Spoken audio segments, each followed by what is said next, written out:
Seeds are grown in seed orchards. They're genetically bred.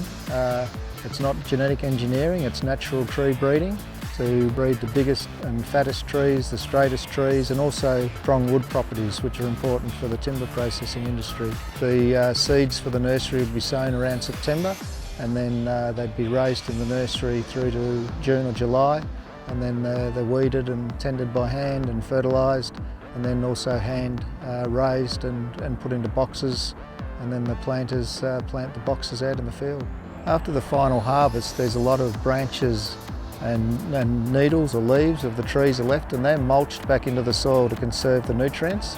Once the trees are planted, they're tended or nurtured throughout their life, and they'll be monitored for their nutrient status, so foliage samples will be taken and analysed for the nutrient content and any corrective fertiliser added. Leading up to around age 10 is when they first thin, so thinning is when you take out the weaker stems, the smaller stems or the bent stems, and the trees are quite small there, so they're usually cut into pulp log, which is chipped. The idea of thinning is to concentrate growth on the best trees for the final crop.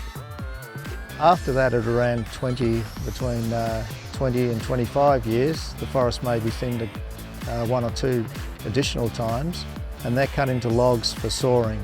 Now, the process of harvesting is quite automated these days, and they're quite sophisticated $1 million plus machines with onboard computers and sensors that optimise and assist the harvest operator make decisions about what length they're going to cut.